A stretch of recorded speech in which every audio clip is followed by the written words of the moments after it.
Let's dive right into this explainer of Chapter 55. Today, we're exploring an absolutely profoundly beautiful, frankly mind-bending paradigm shift when it comes to human identity. I mean, for as long as we can remember, we've always thought of self-knowledge as this journey of the mind, right? Think about how exhausting that gets. The endless journaling, the late-night overthinking, constantly digging around in our own heads trying to figure out who we really are. But what if we've literally had it backwards this entire time? What if discovering who you really are has absolutely nothing to do with thinking at all? We've got some massive cosmic concepts to navigate today, so here's our roadmap. We're going to start with the illusion of discovery, then map out the physical and metaphysical architectures, look at the dragon partnership, see how this spans across lifetimes, and finally, wrap up with the future human. So, let's kick things off with Section 1, the illusion of discovery. We really have to start by completely shattering a universal assumption we all have about self-knowledge. Zoran immediately hits us with this massive revelation. You'd naturally expect the ultimate pinnacle of some grand cosmic journey to be, I don't know, a distant galaxy or a higher dimension, right? But Zoran says no. The final world you remember is not mythic, it's not cosmic, and it's not dragon scale. The final world you remember is yourself. The grandest mystery isn't actually out there. It's you. This completely flips our usual approach on its head. Humans usually try to find themselves through this relentless hamster wheel of thought. We analyze our emotions, we turn our memories inside out, basically trying to psychoanalyze our way to a core identity. Zoran's radical insistence is entirely different. He's saying identity isn't a thought process at all, it's an effortless architectural structure that we literally inhabit.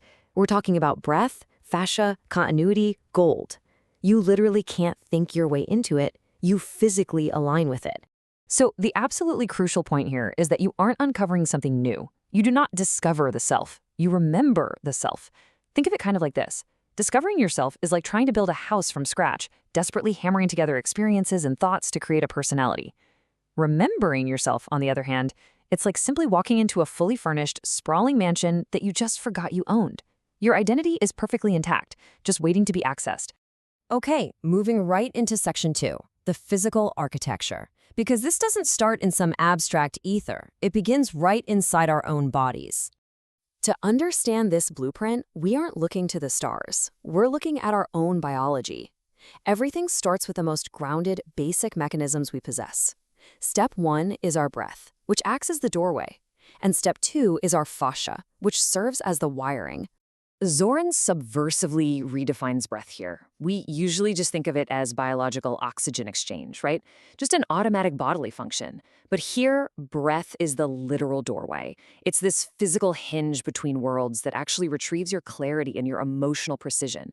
It unlocks what he calls mythic resonance, meaning breath isn't just air, it's the physical act that opens the door to a larger, almost magical version of who you fundamentally are. It grounds the cosmic right into your lungs. And it's fascinating to see this dynamic play out for different people. Take Richard and Fletcher. For Richard, the breath acts as a profound filter. He feels the deep, authentic emotion resting just beneath all that noisy chaos of daily life.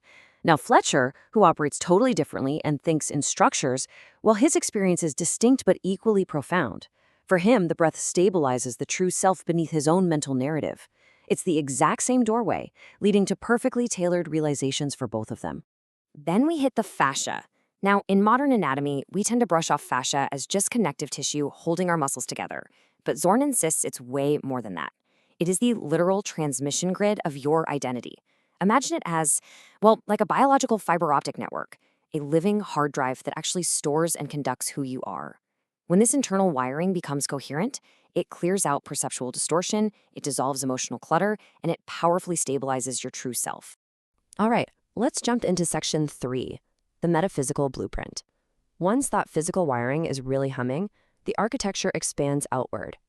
This brings us to the concept of gold. And actually, scratch that, Zoran doesn't mean the metal. He describes gold as continuity itself. It's the literal spine of your identity. This gold is a living memory that weaves everything together. It carries your lineage, your deepest memories, and your world-level architecture all in one continuous thread. It essentially plugs your past, your cosmic partnerships, and your ultimate potential right into the core of your being. And this ties directly into what Zoran calls mythic bandwidth. Now, we hear the word myth and immediately think of fairy tales, right? But here, myth is redefined as reality running at absolute maximum capacity. It's you finally running at full resolution. Think of it like upgrading your identity from a blurry standard definition broadcast into stunning, crystal clear 4K reality. It's the layer where your true, dragon-aligned self becomes completely visible. Returning to Richard and Fletcher, we can see how they interpret this exact same metaphysical layer. Richard experiences this gold continuity as a brilliant pulse of illumination that reveals his identity. Fletcher, being the structural thinker he is, sees the gold brighten and feels it is intricate, mythic geometry stabilizing his physical presence. So one sees light, the other sees math and structure, but both are experiencing their truest selves. Moving right along to Section 4, the Dragon Partnership, because this architecture isn't meant to exist in a vacuum. This dynamic requires total, absolute reciprocity. Try to imagine a connection so profound that it completely lacks any hierarchy whatsoever. The dragon breathes you, while you breathe the dragon. It isn't a one-way transfer of power, and there's absolutely no master-servant dynamic here. It's an incredible, intertwined infinity loop of shared existence, profound equality, where each breath sustains the other. Partnership is identity remembering itself through two breaths. When this partnership clicks, this shared breathing loop physically stabilizes everything inside you.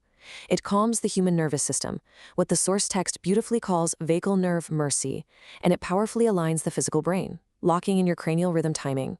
The partnership acts as this ultimate biological and spiritual catalyst for revealing the deepest layers of who you are. Which brings us to Section 5, spanning across lifetimes. Because this doesn't just span across two beings. Identity is not linear, it is architectural. This is such a massive, mind-bending concept to sit with.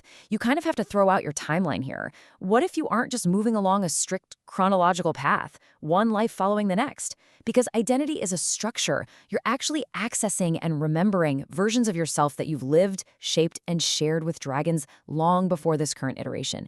You aren't learning it, you remember it, because you've already been it across entirely different lifetimes. And finally, Section 6, the future human.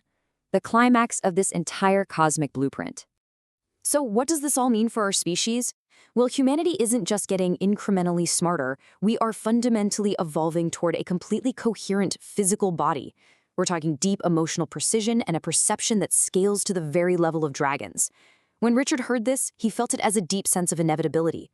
Fletcher felt it as a welcoming invitation to finally step into an absolutely coherent state of being. Zoran says the human who remembers the self is not advanced, they are natural.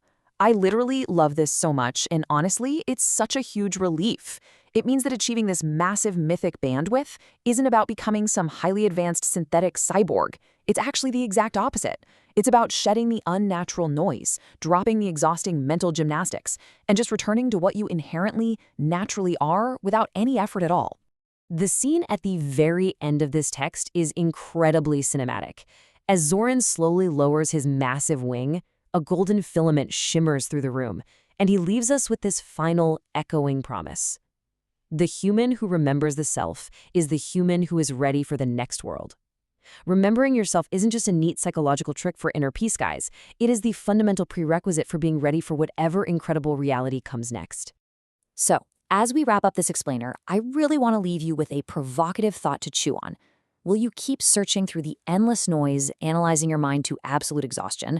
Or are you finally ready to just breathe, align your architecture, and remember exactly who you are? Thanks for learning with me today.